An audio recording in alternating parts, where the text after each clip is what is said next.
enough to the... Don't you even think Do not pass on this icon. No, the defense is wrong.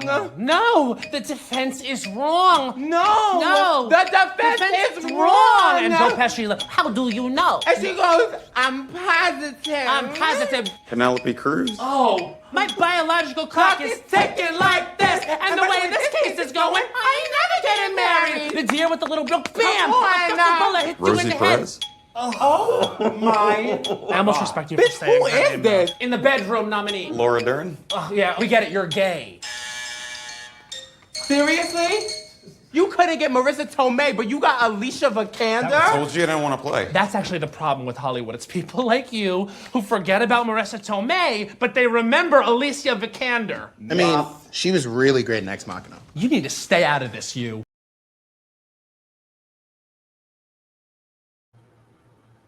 Yay! Hi, everybody. Welcome to Book versus Movie, the podcast where we read books that have been adapted into movies, and we try to decide which we like better, the book or the movie. I am Margot P. of coloniabook.com, and this is my good friend and co-host, Margot D. of Brooklyn Fit Chick. Hi, everyone. It is June. We're just going to forget about the news. We're just forgetting about the news, and we're going to enjoy Pride because it's Pride Month, and nothing's going to dim our joy of celebrating Pride. Today, we have a super fun movie. We're going to be talking about Fire Island, which is an adaptation of Pride and Prejudice by Jane Austen. Very excited to talk about the book and the movie. And before we get to that, though, if you're brand new, welcome. We were just saying before we got on the air, we need to make something very, very clear. It's just right off the bat. Look, you guys, it's a podcast. And we try to crank a new one out for you. We really do every single week. We do our best here. But we're neither one of us scholars of literature or film. And we are definitely not scholars of Miss Jane Austen or any of the people involved in or LGBTQ history, or any of that. We're two heterosexual cis women, allies for sure. We're gonna be out there marching. I got my rainbow wreath on my door right now. Yep. Love some Pride Month, and really so happy to talk about this amazing movie, legendary book, mythically, important author. But before we we have some ground rules after we've made that all really clear. Because I mean, don't be here like trying to do your book report on Pride and Prejudice is what we're saying. And we're gonna get some terms wrong. I know we are. We're gonna do that. So please give us a little bit of grace. If you have suggestions for upcoming episodes, film adaptations that you think we should cover, first of all, you should know we've been at this coming on 11 years, which means we've done a whole lot of books and movies. But it also means that we kind of, when we say book, we don't just mean an actual book. We really will consider any movie that's been adapted from any kind of original source. And that might be a magazine article, a news piece. It might be it could be fiction, nonfiction, short story, novella. It could be a poem, a play, a song. As long as there's some kind of a literary source that this movie was inspired by and adapted into, we will consider it. So it's summertime. We start looking at blockbusters and things like that. And we've done some amazing blockbusters that were adapted from magazine articles and books and so on. We are still looking for ideas for this summer. So if you have ideas for upcoming episodes, please give them to us. We would love to hear them. There's a few places where you can make those suggestions and where you can also see some of our past catalog episodes that we've covered in the past you might be interested in, and meet other listeners and interact with us on the internet. Exactly. So we do have a basic Facebook page. Be sure to like it. But Margot and I are much more interactive in our private Facebook group on Facebook. So you type in Book vs Movie Podcast Group and ask to join. We really do just talk about books and movies there, maybe a little pop culture, things like that. But that's where we go to hang out. And it's a nice, safe space on Facebook to hang out. So it's Book vs Movie Podcast there. On other social media, Threads, Instagram, Blue Sky, you spell out Book versus and then movie. And you can follow us there. And then we have an old-timey email, book versus movie podcast, spelled it all out, at gmail.com. And I am looking to get more stickers. I normally say we have tons of stickers. We don't. You actually asked for all the stickers, so I'm going to be doing that. But still, please send us an email if you'd like some stickers, and just give us your address. We'll drop them in the mail for you. But as Margos said, we're always looking for suggestions, and y'all give us the best ideas sometimes. Trust me. Seriously, certainly the best episodes you've ever done have been suggested from our listeners. I also came across the other day. I'm in the process of. I took a couple of days off so I could paint my kitchen. I've been gradually painting the whole house, and it's not a big house, but it needs painting. And as I was kind of, when you're doing that, you have to organize and clean and stuff. And I came across I had some bookmarks. Ooh, okay. Yeah, a little teeny stash of bookmarks.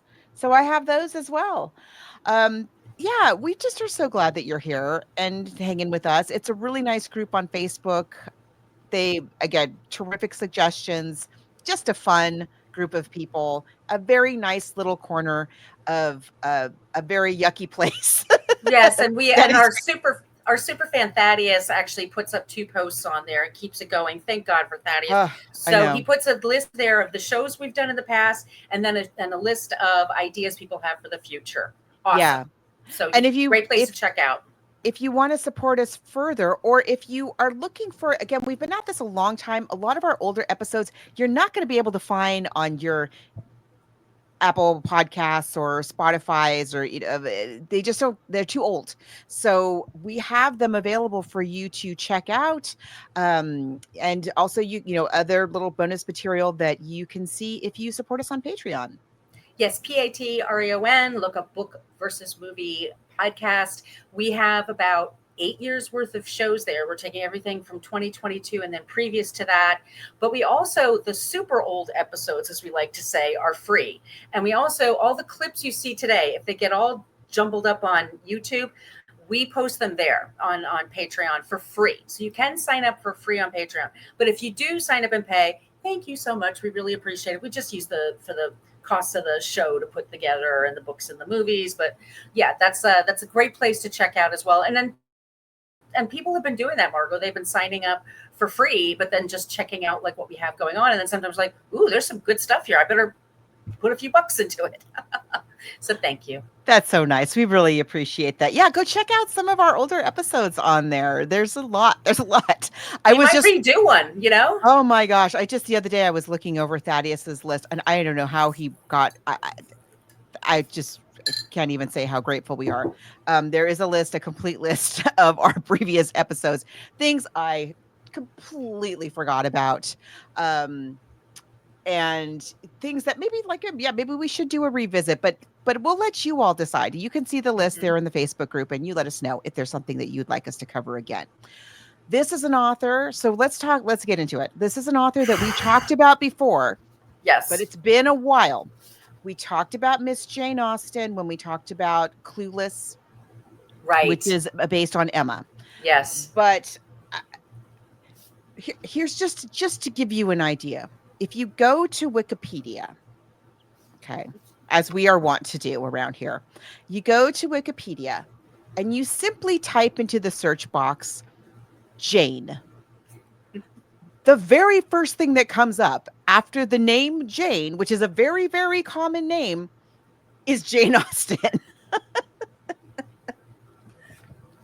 She is massively popular, still to this day a best-selling author. Maybe born in the wrong time, I don't know. It's hard to say, because she wrote about the time in which she lived, and somehow, just in a way that you and I have been very much in Austen land. Oh, and we talked about Austen land. We talked about Austen land, yes, which was a very fun movie. It's on Patreon. And one of the things that's so wonderful about Jane Austen, and there were a lot of writers writing about this kind of society in Britain at the time that none of us have ever heard of. Their works just don't survive. They're too dated. They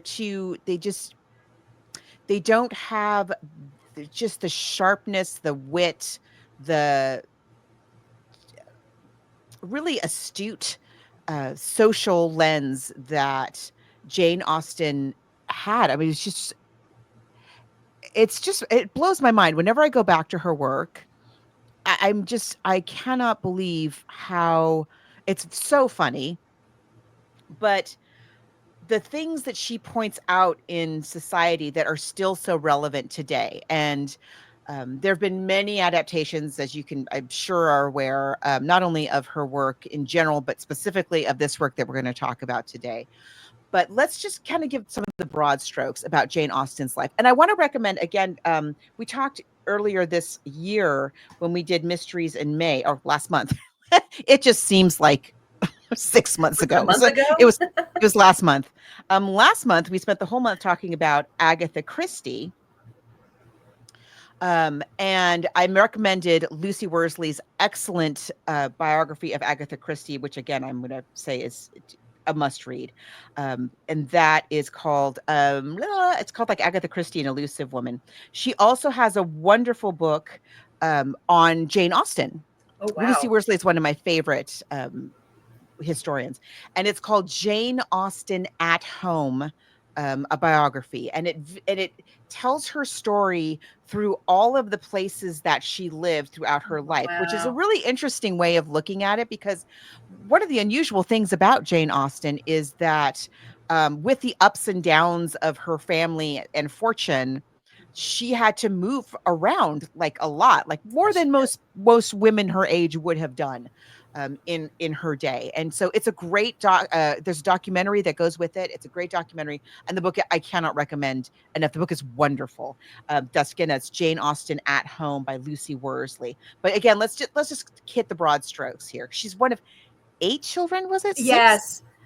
Yeah, I think it's 6 children. I mean, she had, I think she only had one brother and the rest were sisters. She had 2 brothers. I think they're all boys and 2 girls. Oh, I okay. think she has one sister, Cassandra, and I think that's right. It's Cassandra, and then the rest are, Cassandra. Cassandra is her sister who survived her. And I think the rest of them are all brothers, right? James. Yes, that's correct. Okay, sorry. Yeah. James, Edward, Henry, Francis, Charles. And then the girls are Jane and Cassandra. Wow. So at that time, you couldn't leave your family fortune to a woman unless she was married to somebody else. So in order to get by in this world, you had to be the daughter of somebody or married to somebody that could take care of you. And so this Jane and Cassandra was sort of like this fear that they had of like, what's going to happen to us if we don't find somebody? That's one of the reasons why you had to find someone. I think also about Jane Austen is like, she speaks to us that, those of us that are, labeled picky or whatever, like we don't just pick and, we don't just go along with somebody just because they tell us they love us or they want to be with us. We kind of want our true soulmate or somebody who we really jive with. So Jane and Cassandra are very close. She's also close with her brothers, and she starts writing at a young age. Jane only lives to be 41, but she packed a lot of living into her life. She started writing stories when she was young. And at the time also is that women could not publish books. They would not label an author's name with a female name. And so it just said an author for Jane. And so she did see her first few books, and she wasn't published until she was 35. She started writing at 22, but she wasn't published until 35. So she also had all those years to refine it and make it better and better and better. And because of the circumstances she was in. So those books were Sense and Sensibility, Pride and Prejudice, which comes out in 1813, Mansfield Park, and Emma. And they were modest successes. They did fine. I mean, they brought in some money. They did. She did it. She had some success. But as you say, the books were popular, but nobody knew who wrote them. Right. And her name was not on them while she was alive, as my understanding. Right. Right. And she made some money for it, but at the time also, so they go into a second publishing, which is great. But at that time, the way the deal was, is if you did your unsold books, you had to buy them. So the publisher would put out 10,000 books, let's say, and you only sold 8,000. Well, you have to buy 2,000 back. and this ate up the savings that they had from it's ridiculous, like the hoops she had to jump through. But her first big fan turned out to be the future King George, and he wrote to her and said, you know what, I have your books in all of my homes, and I want to be, I want you to write another book, and please, acknowledge me. And she did. And it was either Northanger Abbott, or it was one of the books that she did dedicate to him, but it still was by an author. I mean, we did not know her name until later. No, not until much later. And she, interestingly, her father was a rector, which is that like a member of like a deacon kind of thing? I don't know. Growing up Catholic, I'm not really sure. Same. But she grew up in like I guess a rectory or a parsonage kind of an affair. And her father, I mean, considering that he had all these boys and only 2 girls, I believe he was quite encouraging of her writing and education and so on. And we forgot to mention that she's writing during Georgian and during the Georgian and Regency period, right before the Victorian era, in the UK. And so they're sort of middle class at a time when there really isn't a middle class. Yeah. It's very much not. There's very much the haves and the have-not. And I think it's her eldest brother, and you guys forgive me. I know there's Austen heads who are like screaming at us already. We're sorry. We're doing our best. She has an elder brother who is like taken in, adopted by a wealthy family, and then he kind of inherits their film. So he's very well off. Meanwhile, the rest of the family is really kind of struggling, and she all throughout her life kind of writes about having to economize, she makes her own ink, like it's peripatetic, their life. Yeah. Like I guess when her father dies, it's very hard for her and her sister to kind of like make a living and keep, because one of her brothers that was supporting them lost his money. And he lost his bank failed.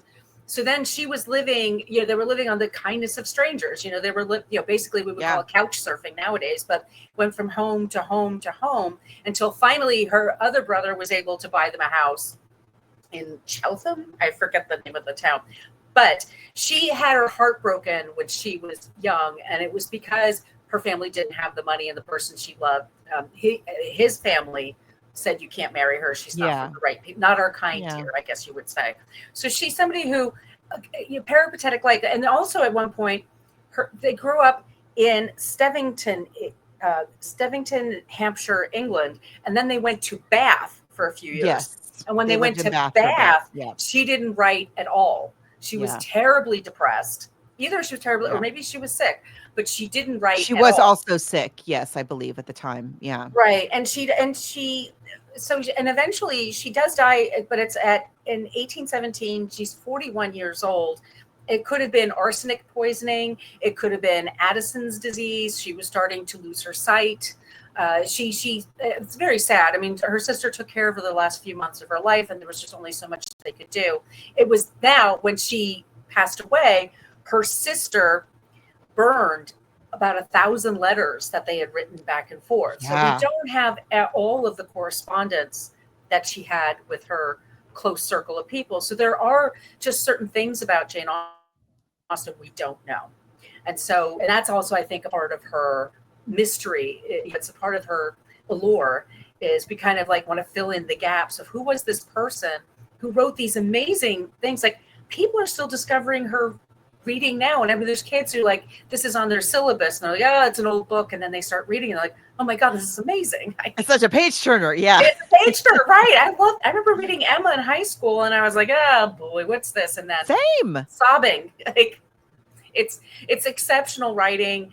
She's an exceptionally interesting person, and she's putting a lot of what she knows about the world into this, and from a very strong female perspective, which is also unusual for the time. Considering women couldn't be technically, we're not allowed to be published authors. So this is the person we have. It came out in 1813.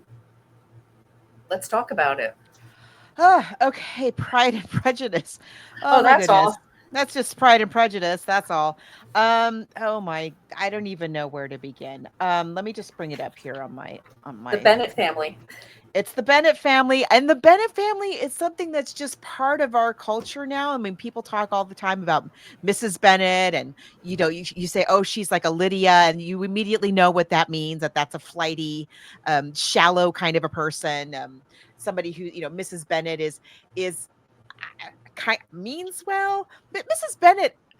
I was just listening to a podcast this morning as I was painting the kitchen, and the host was talking about how when she read Pride and Prejudice as a young woman, of course you relate to the girls, you relate to Elizabeth and even like Thank Lydia you. and you know that what they're like, and they're just like young women of any time. And Mrs. Bennet, from that perspective, when you're a young woman, you're like, oh, Mrs. Bennet is so meddly and so uh, concerned with appearances and so out to lunch and clueless, A busybody. a busybody, but also like not really understanding what's going on. And now, like she said, now that I read it as an adult and I look at like all these children that she had and everything go like Mrs. Bennet is doing her best. She is Leave her alone. absolutely. She's in perimenopause. She's yeah. She's got a lot. I forgot to mention. I also read this in high school because I was in our senior play.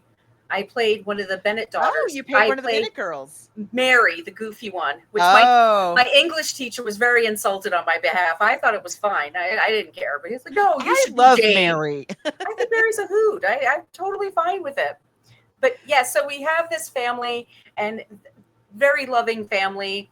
And Yes. the two main daughters that we talk about the most are Jane and Elizabeth. So Jane's the oldest. The two eldest daughters. The two eldest daughters, the most right? marriageable of the two daughters. Yes. They're like TikTok girls. Yeah. Time's a wasting. Yeah. Good thing There's you're an pretty. hourglass. And Jane is very pretty, very Yes. shy, very and She's sweet. She's just sweet. like there's nothing bad about Jane. Jane is She's perfect. sensitive though. Yeah. She's rather sensitive.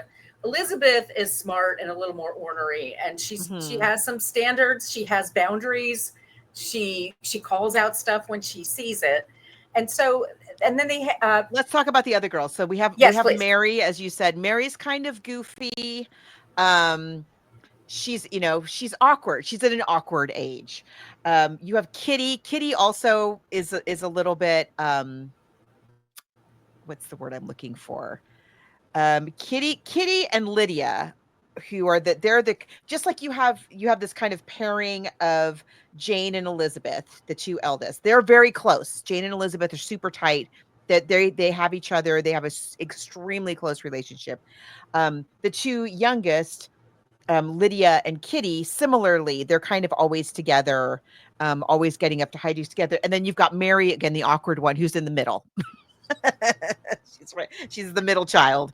And then Lydia is, as we said, frivolous, flighty, shallow. She sees her older sisters like dressing up and going to parties and she knows like if she were doing that she would have landed a husband by now because she already knows everything. And anyway, then we have the parents, Mr.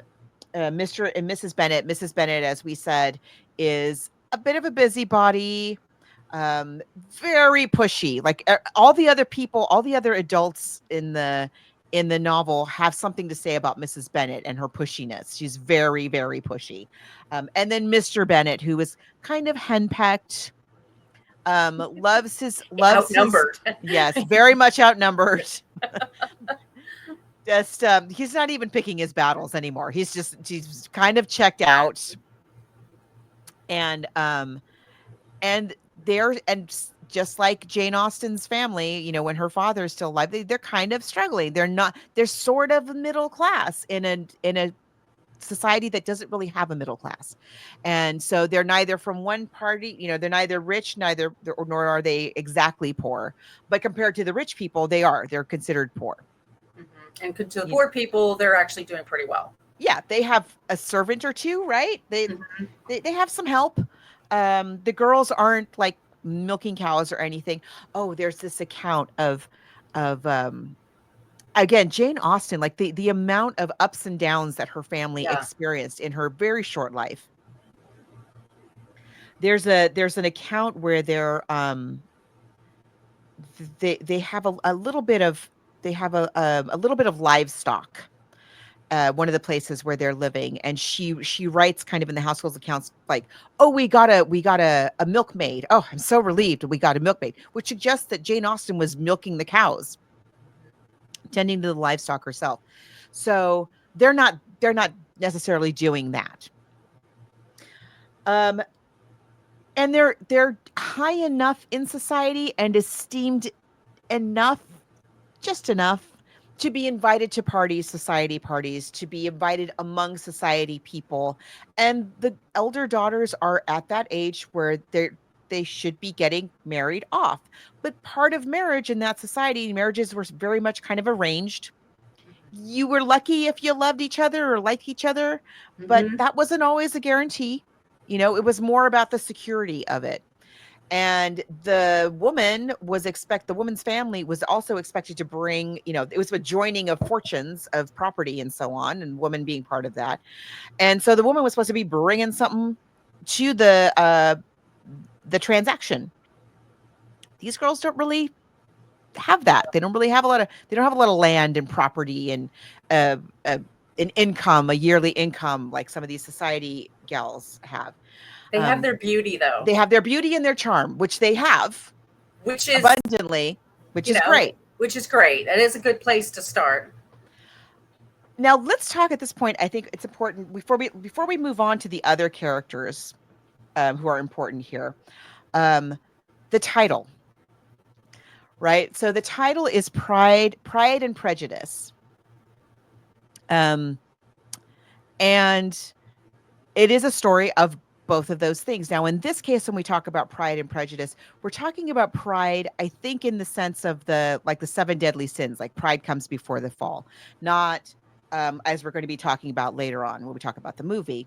Mhm. This is pride that the characters all of the characters have the fault. Every single one of them, including the girls, have the fault of pride, being too proud to admit that they're wrong, too proud to ask for help, too proud to Say sorry. yeah. Some of the other characters are too proud to be gracious, too proud to be understanding. And then there's a lot of prejudice. There's this classicism, classism, classicism. That's a style of architecture, Marco. Classism, and prejudice of almost like a caste system. And the Bennet girls are constantly kind of bumping their heads up against this glass ceiling where, yes, we invite you to our parties, but we actually, we don't actually want you to be part of our family.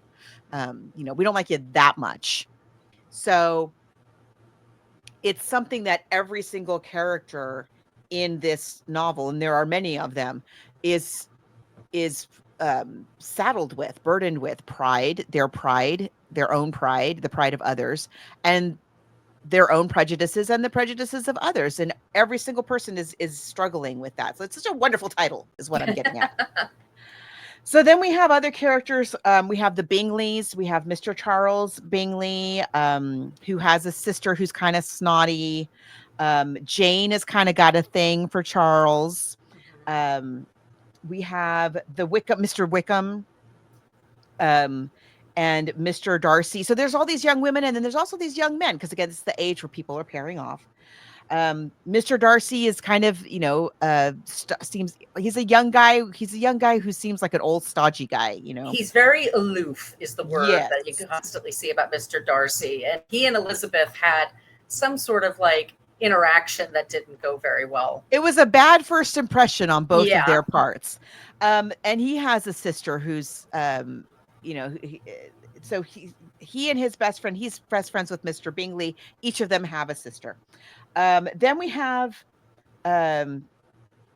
Lady Catherine de Bourgh, who is who has a daughter, I think. Anyway, so all of these characters where you have the generally, the actual wealthy, the Darcys, the Binghams, Lady Catherine de Bourgh.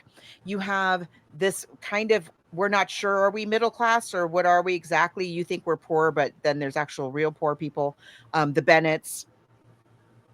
And then you have Mr. Wickham, who is a soldier. He is also like he's not wealthy. His father served on the estate of the Darcys, if I remember correctly. So everybody's, all as many classes as there are at the time they're in this book. And it's all about how these girls, are trying to navigate more than trying to find a husband. Although that's kind of what it says in the book. That's how the book begins, I think, about how the girls have to find a husband and the men have to find a wife. The young men and the young women. And but more than that, they're trying to find their place in this society that treats them like property, but also pretends like they're actual people. Right. And what does it feel like when you are a young woman in such a system? Which is just brilliant. They want partners. That's the thing. They want a partner, and that's different. It's romantic love, which is, and that notion is considered like, if you're poor, like, why would you even think you're allowed that? I mean, that's something that somebody else gets to. And so, yeah, it does. It's just who gets to be happy, who gets to pursue things, and it's about what you say to people and the integrity of your words and your actions. It's just kind of wonderful. I mean, and yeah, look, everyone's talked about Pride and Prejudice. I mean, we all kind of that it's the story. We have Jane and Elizabeth and who they partner up with in the end, and we always are like, when's Elizabeth? And spoiler, we spoil the details, by the way. The way that she winds up with Mr. Darcy, you're just so rewarded with that because you've just been on this journey with them. Like, they really do care about each other and love each other. And respect each other. And respect each other so much. And you're like, please have 1 million babies so that can be spread out over the next, over your descendants. I mean, it's wonderful. But we also, yes, it is. And we also have the whole thing with Mr. Wickham. So as we said, Elizabeth and Mr. Darcy get off to not a good start. Definitely not on the right foot.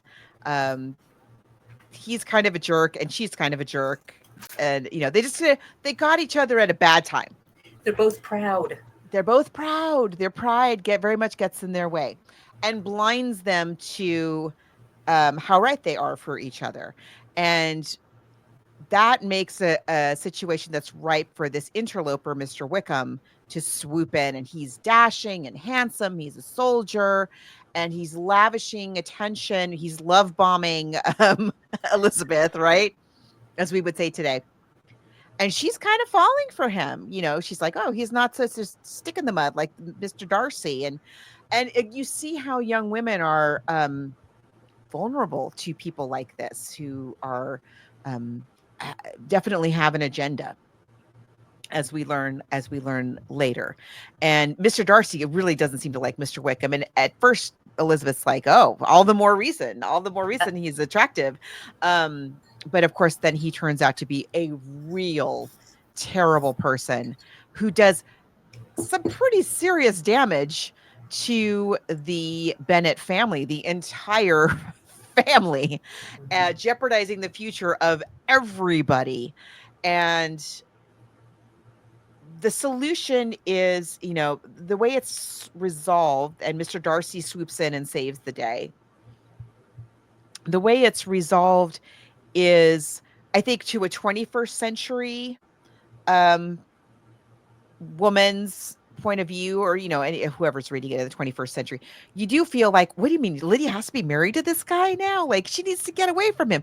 But that was not something that would have ruined Lydia's life. Like that unfortunately, the solution for her to be married to Mr. Wickham for the rest of her days, for them to be tied together, is the best possible outcome, not just for the family and their standing, but for Lydia.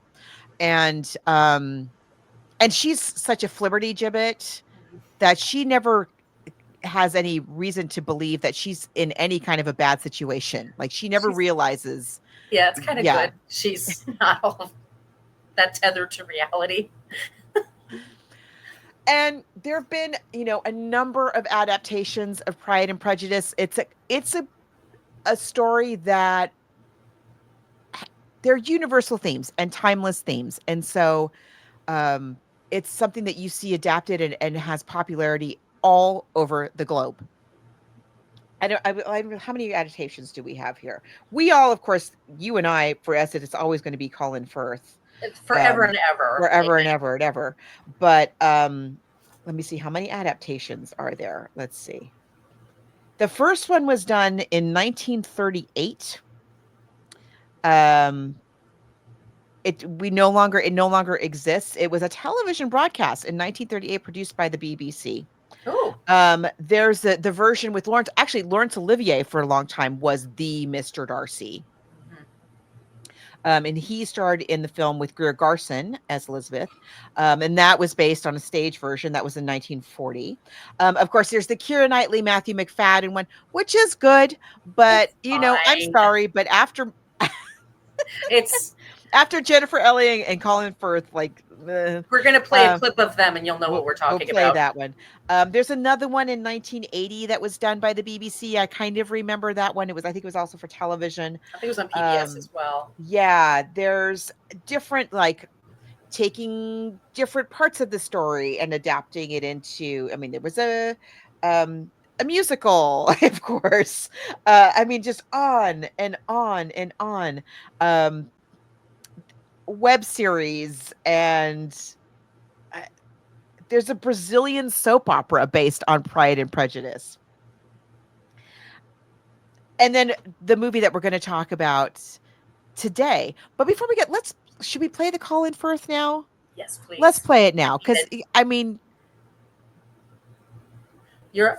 for you and I, it's always going to be this version, right? Yeah.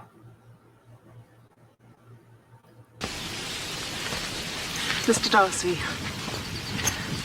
I can go no longer without thanking you for your kindness to my poor sister.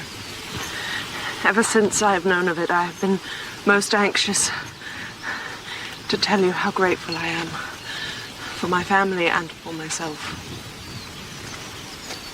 You must not blame my aunt for telling me. Lydia betrayed it first. And then I couldn't rest till I knew everything. I know what trouble and what mortification it must have cost you. Please let me say this. Please allow me to thank you on behalf of all my family, since they don't know to whom they are indebted. If you will thank me, let it be for yourself alone. Your family owes me nothing. Much as I respect them, I believe I thought only of you. You are too generous to trifle with me. If your feelings are what they were last April, tell me so at once. My affections and wishes are unchanged. But one word from you will silence me on this subject forever. Oh, my feelings. My feelings are... I'm ashamed to remember what I said then. My feelings are so different. In fact, they are quite the opposite.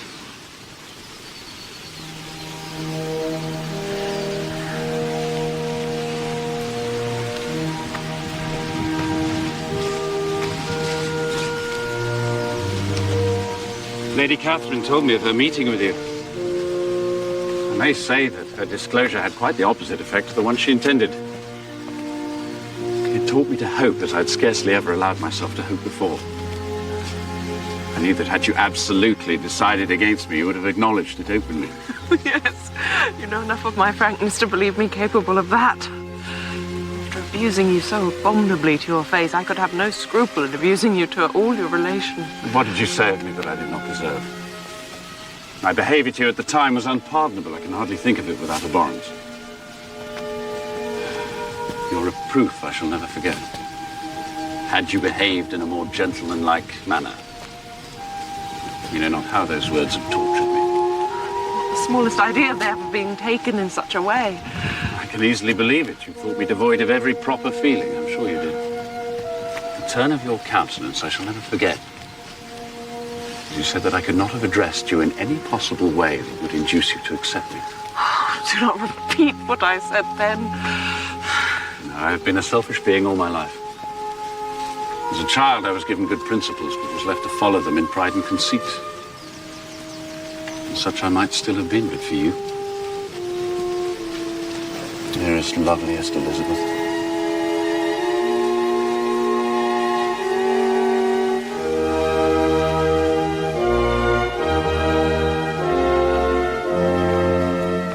Engaged to Mr. Darcy.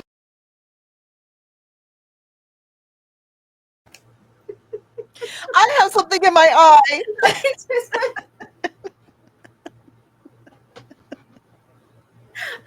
I was like, I normally don't make clips this long, but this is like. Where do you cut it? You can't. You can't. You can't. And I love one of the responses we got was somebody said, was she running up that mountain before because she's breathing so heavy? And I'm like, no, it's Colin's sexiness. And also her dress is like, you have no idea. Yes, exactly. I'm cinched to my life here with whalebone. It's, I mean, come on. Like, it's so good. I'm only human. And I love, I just want to say, we just touched on some of the adaptations. There's so many other like fan fiction kind of things. There's a whole series of books about the story from Mr. Darcy's point of view. What I love about that scene in particular, and just that relationship, is like, and this is such an important lesson that people seem loath to learn today. It's okay to be wrong about people. The only reason they end up together, that they love each other so much, and the only reason that they're to overcome their pride and get together, they both have to, and both of them have to admit that they were wrong about the other person. Yeah, you're right. Yet first impressions are not always correct. No. And when we meet people, we don't think that we bring our prejudice. We bring our prejudice with us, our view of the world. And how many times have you been wrong about people? I countless times. So yeah. I mean, yeah. I might watch this again tonight. It's so good. It's just what we need right now. That's all I'm saying. That's all I'm saying. Just the people who can get over their pride and their prejudice. Right? Together. Yeah. Oh, so good.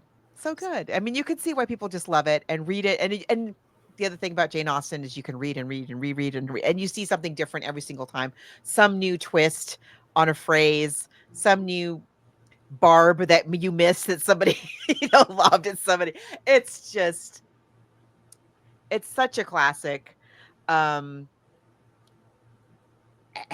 it's just staggering to think that she died, living in a tiny little series of rooms. She could barely walk from one room to the other. She couldn't lucky see. that she could go in. Yeah, she couldn't see out the window. Right. Her eyesight had diminished so much. It was like they were looking at her. I think it was a year or two ago, they took her old glasses and just tried to see the power of them.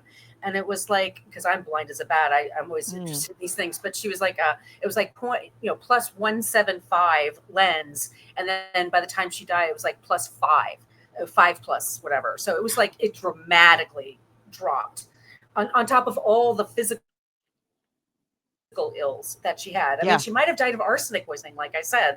They're not, they didn't have coroners that could give you an accurate, and it's just living in the 19th century, it's yeah.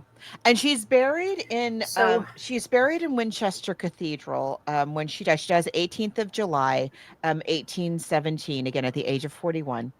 Her brother, I think, because he was in the clergy, he arranged for her to be buried at Winchester Cathedral. There's a beautiful black granite marker, and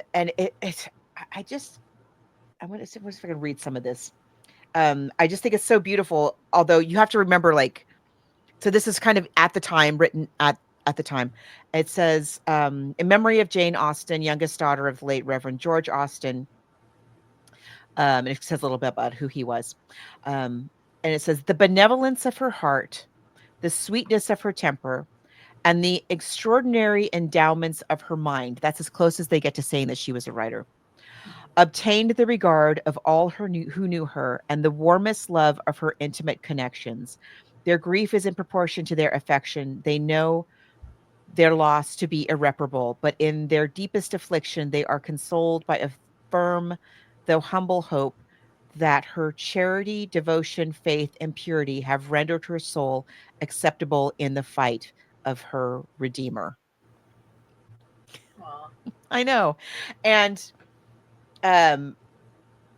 it's said that today, most people who come to Winchester Cathedral come to see the grave of Jane Austen more than they even come to see the cathedral, although it is a fine cathedral. And there's a story about one of the vergers of the sort of like the keeper of the cathedral some years after her death, saying like, who is this Jane Austen everybody keeps asking about?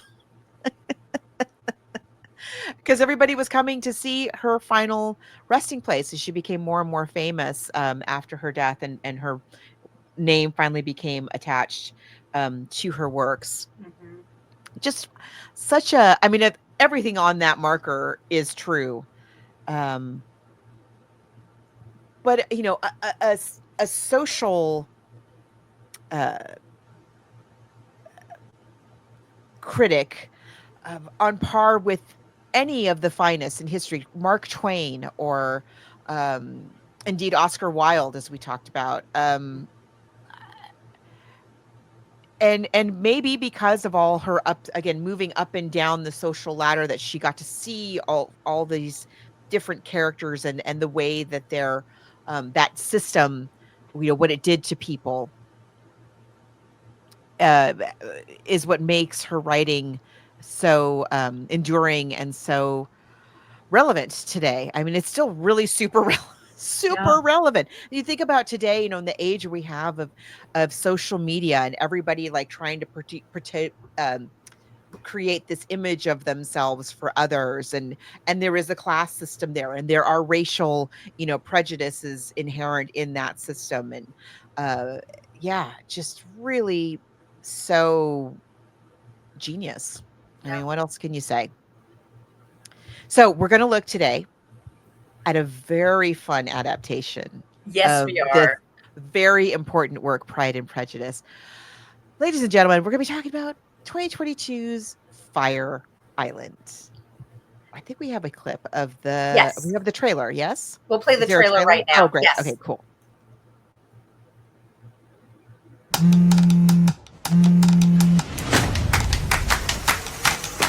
Get on the boat! Stupid bitch Noah every year. Oh, I made it, didn't I? This week is sacred. We're going to Fire Island. And this is why straight people hate us. And also heteronormativity, Judeo-Christian pathology, anal. For whatever reason, call it magic, time sort of works differently here. Finally, my girls have arrived!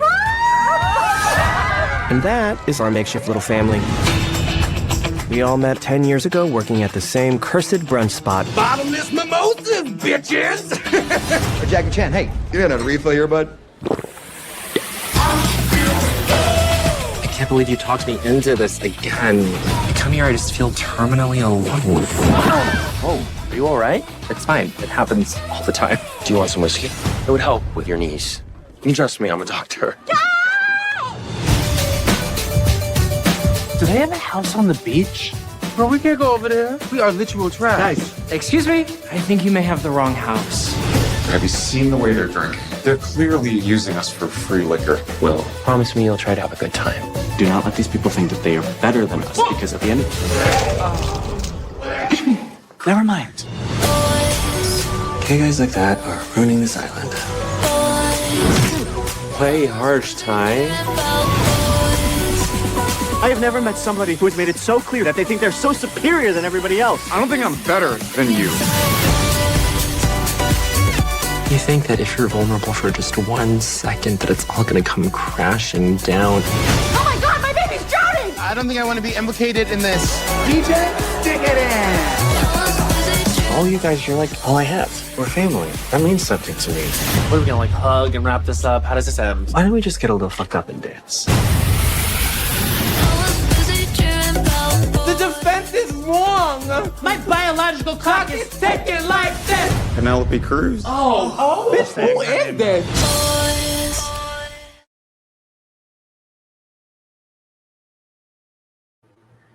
Yay!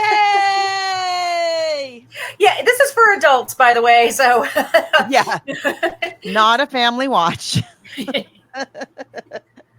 depending on your family, of course. Depending on your family. If it's your chosen adult family, then yeah, go for it. I wanted to start off with the person who wrote the script is Joel Kim Booster, and he was just on. I don't know if you watched Love Hotel, which is on. No. Oh my God! They took 4 Real Housewives and they put them in a hotel and then set them up on dates. And Joel Kim Booster was the host. I don't like the dating shows. I don't watch any of them because I just don't like dating in general. I loved it, and he's very, very funny. And so let me give you just a bit. Sorry. Oh, sorry. Oh, never mind. Let me give you his bio. So he starts off really interesting. He was born February 29th, leap day. Oh, it's a leap year baby. Leap year baby, 1988. He was born in South Korea, and his name was Kim Junim in Jeju Island. I'm so sorry if I'm saying anything incorrectly. He was adopted by an American couple as a baby, and then he was raised in Plainfield, Illinois, in a very conservative family where he was the only Asian person, and he was homeschooled until he was 16, and then he went to high school at 16. And that's when he learned about, wow, everything I learned when I was growing up. He also realized at a pretty young age that he was gay. Mm-hmm. And his family responded by kicking him out of the house. And we were talking about couch surfing. He lived in different friends' homes. He did go to school. He went to Millikan University. He is a proud member of the Democratic Socialists of America. He moves to New York and he gets into the comedy scene, and Conan O'Brien notices him. And if you look at his list of credits, it's ridiculous. I'm like, why is he hosting Love Hotel? He must really love reality TV. Yeah, exactly. Because there is no other reason. He is super, super talented. Yes, he's in shows like Big. He's in a Big Mouth, which I've watched the past, which I love. There's the other 2, Shrill, Search Party. He's done a ton of writing. He's done a ton of acting. So he has taken this material. And I also want to talk about, if you're cool with it, a little bit just about Fire Island and the history there. Because I grew up on Long Island, but I've been to Fire Island. It's like connected to Long Island. And so if those of you that don't know, in case you don't know, it is a famously gay place to go. It is an island where they have a lesbian section and a gay section, a gay male section. Famously, that's the way it is. And it started about 100 years ago that the theatrical community in New York City, when you got really hot, you go to the beach. And so people go to Jersey, or they go to Brooklyn, they go to Coney Island, or they go to Reese Park, or you go to Fire Island, which is where they went. There was no electricity at the time. It was very, very rustic. It also was, to be clear, very white. And Long Island has its own, like I said, I'm from there, their own history about racial politics and things like that. But it's a place where you see gorgeous mansions and you see more rustic things going on. You see homes where there's like 20 people renting rooms and staying there. And then you see people who live very well. They have their huge mansion and like 1 or 2 people live there. It's, and the gay lifestyle is that they talk about, like we have a cast of people that show up at the island and they talk about, this is great. You get there on a ferry. And as the men are going on a ferry, and it's a group of men, and they have Margaret Choate, yay, who's their friend who owns a home there. But they're talking about, okay, well, there's this class system. First of all, you have money, and then there's your looks, there's your body, there's the way you and what color you are. what color you are, Mhm. what race you are, how tall you are, how thin you are, do you work out or not work out?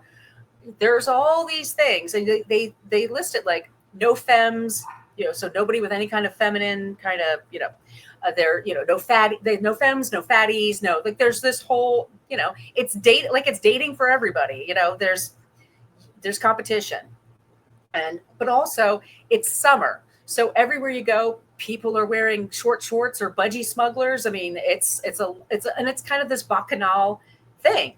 Nightclubs are open all night. People will drink all day and then go. It's beautiful. It's fun. A lot of hearts get broken too. And also straights go there too. I've been there many times. I mean, but it is known as sort of this gay mecca for East Coast New York people. And you're lucky if you know somebody that has a house and you can get in there, or you're fortunate enough to be able to rent something on your own. So we have this group of friends, and Joel Kim Booster, who not only wrote this movie, but he stars in it with his friend Bowen Yang. And so they're going along with their friends, and their friends are of different races and different body types. And even unfortunately in the story, I figured it out by the end. I'm like, one of their friends, the only one that's African American, and a very large guy, and he gets like 3 lines in the whole Yeah. It's still sort of, the whole idea is like the thin pretty ones, young thin pretty ones, tend to get the most attention. But they're going to this island, and I love this part, they meet in Williamsburg at a brunch spot. Yeah. I love, and they have these horrible customers. I live in Brooklyn, I know it very, very well. But that's how they all met, including Margaret Cho. And then Margaret Cho, she got her money it was a lawsuit that she won, and she buys this gorgeous house, I think in the Cherry Bay. Is that what it's called? I'm sorry. Cherry Grove. Cherry Grove. Thank you. Well, Sorry. it's a to you and I, we would love this house. Yes. It's a beautiful house. But in terms of Fire Island society, she lives on the shabby side of Fire Island. Yeah. It's a shabbier home. And but she's kind of ensconced there. So let's talk about, we have the tie-ins with our source material, Pride and Prejudice. So our 2 main characters are Joel Kim Booster as Noah, Bowen Yang as Howie. That's our Elizabeth and Jane, the 2 tight sisters, the oldest of the Bennet girls, that those are the 2 closest. Then we have Margaret Cho, who is kind of both the parents. She's both Mr. and Mrs. Darcy. Like, she's a little bit checked out. She's also kind of a flibberty-gibbet. She's not as pushy busybody as Mrs. Bennet is. A bit, but not that much. Not to the degree of a Mrs. Bennet, but she's our stand-in for both, and so she's welcoming. We get the idea that she welcomes this group of who she considers her children. Again, this is the chosen family, and they're all kind of siblings. The men are all kind of siblings in this chosen family, and they flock home to Fire Island to their quote-unquote mom, who is Margaret Cho, every summer, and that's their thing that they do every summer. And then we have let's see, I want to get all the guys. We have Matt Rogers and what is your name? Matt Rogers and Tomas Matos. They're Lydia and Kitty, the 2 youngest, who are the kind of, again, frivolous, flighty, shallow, little vain. That's them too. And then we have Tori and Miller as Max. That's the awkward middle child, right? So, and then we have some other characters. Then we've got our Mr. Darcy is played by Conrad Ricamora. He's Will. Mr. Darcy's first name is Fitzwilliam. We have Charles Bingley is Charlie. And where is he on here? James Scully. James Scully. We have Zane Phillips plays Dex, who is our Mr. Wickham, the bad Mr. Wickham. The baddie. I forgot about John Roberts in this. John Roberts is in it. So, and then each of the kind of echelons of society have their their group of, people who occupy that world. Again, we have a double meaning of the title, Pride. Well, it's called Fire Island, but it's very much Pride and Prejudice adaptation, and we're playing with a double meaning. Pride, like Jane Austen meant it in terms of like pride, the deadly sin of pride, but also pride, like it's Pride Month, and yay Pride, Rainbow Pride, and prejudice is not. It's prejudice in a double meaning again because it's prejudice in terms of class, the same way that Austen meant it, but it's also prejudice in terms of race. And the kind of prejudice that we have in contemporary American society. So it is the kind of the prejudice that Jane Austen talked about, but it's other stuff too. So, gosh. Where to begin? It's beautifully cast. Wonderful choices for every. I love the snarky, mean people that are in Will and Charlie's house, the fancy house, the beautiful chrome mansion and glass and stone, like this gorgeous mansion on the beach, occupied by very snarky, very snotty, judgy men who, and it's all men and Margaret Cho, and then there's another surprise lady at the end, and we'll get to her later on. And the wardrobe is fantastic. I love Margaret Cho with the wicker and the boho vibe and all the house plants. How much do you want to hang out with her? I want that house. But I definitely want to hang out with her. I want to She's just so the fun. whole thing. She tells them, I'm unfortunately much like Jane Austen, with her financial up and downs, just like, look, I've run out of money. I'm going to have to sell this house. So unfortunately, this is our last summer here. Yes. So that sort of adds to the drama of, well, how do we get back here? Maybe if we find somebody else, they'll take us in. So they're out socializing and meeting people. It's part of it. I mean, it's, and so they're at this kind of, they don't realize when they show up that that this is actually a critical moment in all of their lives, that's what they're kind of showing up for. Just like in the book, the stakes are, the Bennet girls, the two eldest Bennet girls have to get married. Like, again, tick tock. Now is the time, ladies, because otherwise you're going to end up an old maid like Jane Austen. And I'm like, oh, nobody wants that. And so for them, that's kind of like the time crunch, high stakes things, is that they're getting older and they're gonna age out of being able to marry anytime. Similarly, these men show up, and now their access to this, gay, tradition and culture, cultural, what's the word I'm looking for? It's Fire Island, that they have had access to this for so many years, and they didn't realize that this was going to be the very, very last time. They didn't realize how much they were going to have to make it count. Right. So, so the stakes are very similar in that way.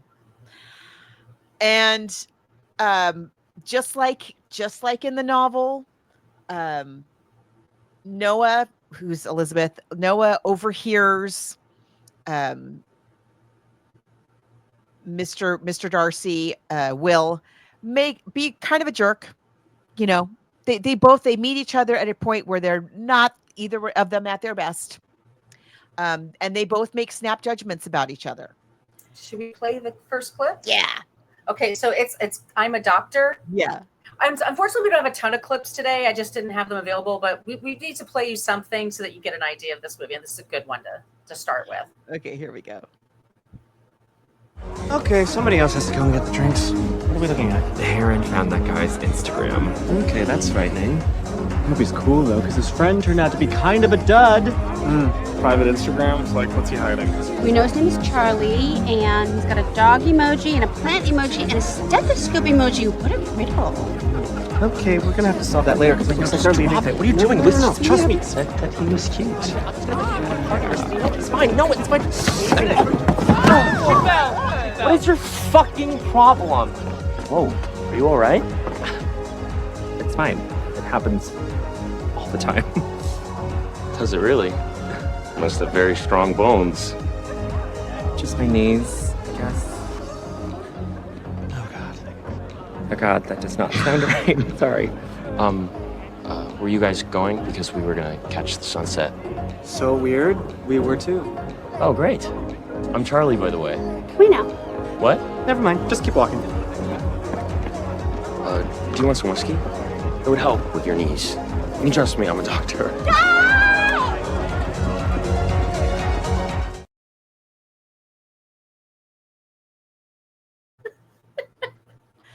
So the thing about Pride and Prejudice is, I know it's so funny. The thing about Pride and Prejudice is, as these two Bennet girls, the two eldest Bennet girls, are now like set with this task of finding a husband, there's a whole set of rituals that goes into that. A whole set of, like, you go to the ball and you do this particular dance, and then you have this, you go visiting for it, and that's a whole ritual of the way that you greet people and sit and have tea and blah blah blah, and it's all very much codified. Like, this is the way that you do it. This is the way that girls find husbands and get married. In a similar way with the Fire Island, we're introduced to, like, these are there's the underwear party, there's the this, there's the that. There are these various rituals, and in Pride and Prejudice, the Bennet girls kind of have their own family stuff that they do, their own family rituals too, that they've been doing since the girls were little, and now the girls are kind of growing up, and so these are kind of the last times they're going to be doing those things. In Fire Island here, we have this, I love this scene where they all go to see the sunset. I mean, and it's beautiful. It's glorious. And they're having fun with it. And then, of course, like, so we saw that was basically our Jane meeting her Mr. Bigley. But so when they get to the sunset, it's troops, and there's the fun group basically that we know that with Jane and Elizabeth, and then there's a little more of the stiffs over there that have the real money, and they don't prance out loud or whatever, they're looking down upon them, but they say, oh well, do you want to come back to our place and go for drinks? And they're like, yeah, we do. And they go to the house, and it's like they're made to feel, oh, they're just here for the liquor. They're made to feel like, oh, you're the poors that are coming in, like, enjoy this. And yeah, there's a lot of like body shaming and money shaming, and it's this is not a very welcoming group, and so they all have different reactions to it. But I don't know. I mean, You brought the house is jaw dropping. But you bring up a really good point, which is that, when you're reading Pride and Prejudice, the reader, and I gotta think this had to be the case even then, to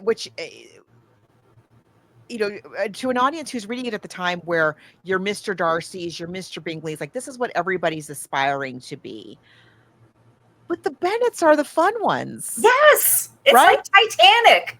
They're doing the jig in the basement or whatever the hell I'm talking about. Yes, that's the Bennets are the ones you want to hang with, and so this is very that. So the Noah and what's the other one? Howie and all of those guys. Those are the ones you want to. They're the fun ones. So class and status does not equal value or worth. Right. It's and that's the same. It's precisely the message of Pride and Prejudice, just told in a really awesome, updated way. And another update they make is that one of the crew, and it's Matt Rogers, who plays Luke, who's Lydia, hooks up with somebody, and then that person films their intimate moment, and it's revenge porn. It's revenge porn, yeah. So instead of in Pride and Prejudice, again, we have Mr. Wickham, who's that soldier. He's the dashing guy that Mr. Darcy just does not like, and Elizabeth's like, haha, oh hello, and he's love bombing her, right? And then so he's love bombing Elizabeth, and then out of nowhere in the book, you're like, bruh, it's the record scratch moment. Like, wait, what? Huh? See, Mr. Wickham in the book is really going for Elizabeth. Like he's really going after her. And then the next thing we know, he has eloped with Lydia. He's run off with Lydia, who's a little too young to get married. Like 15 or something. Yeah. A little, like for the time. We could maybe kind of try to spin this, but like it's a little nah. But you're like, Lydia, wait a minute, Lydia, what are we talking about? He didn't even look at Lydia. And then, but again, when you read it again and again and again, you start to see the little breadcrumbs that Jane Austen has given us, that this is what's going to happen. So Dex in the movie is our Mr. Wickham. And at first he is like really going for Noah. He's like swoops in and he's charming and he's funny and he's flirting with Noah, and they even have like a little moment. Rescues him a couple of times. Yeah, and then all of a sudden Margaret Cho is on her phone and she shrieks, and it turns out that Dex has seduced what's his name? I keep wanting to call him Matt Rogers. Luke. He seduced Luke and filmed it when he was wasted and put it on the internet. And there it is for everybody to see. And just like in Pride and Prejudice, when Wickham elopes with Lydia, again, this really has the potential in the book to absolutely destroy the entire family. That their youngest daughter would be so immoral as to run off with a soldier, elope with a soldier, which just meant sleep with, at the time. And while they're trying to marry off these two elder daughters and present them as like, at least they're moral, like you can't really argue that anymore. So then there goes anybody else's chances of getting married. And now what's going to happen? And Mr. Darcy swoops in and forces, because he has some power, he forces them to actually get married, and now they're going to actually be married for the rest of their lives. He's got to, quote unquote, make an honest woman out of Lydia, and so then the family is saved. So similarly here, Will, who is our Mr. Darcy, Will is a high-powered attorney for a nonprofit, and he swoops in and throws a bunch of legalese at Dex to very strongly persuade him to take the video down and disappear it from the internet, which he does. And I like it that they throw his phone into the pool. It's dramatically. He goes, they're waterproof now. Yeah. It's very witty. It's so funny. Yeah. It's a very worthy adaptation. I love, like, it really does capture all of the best things about the source material. The relationships, the family relationships are straight out of the book, but they're updated for the 21st century in a way that I totally buy and 100% believe and want to pour the drinks for them. What can we say? And the ending is just as romantic as Pride and Prejudice. No, Sense and Sensibility is the one that ends with the double wedding. I think Pride and Prejudice, Jane gets married first and then Elizabeth gets married, right? Yeah. So, at the end, they have the Noah and Howie have their happy endings, but they're very contemporary happy endings. It's not like, oh, we get married and now we have property and we live happily ever after. It's a 21st century. They both have a really nice relationship that is going somewhere. And they play Last Dance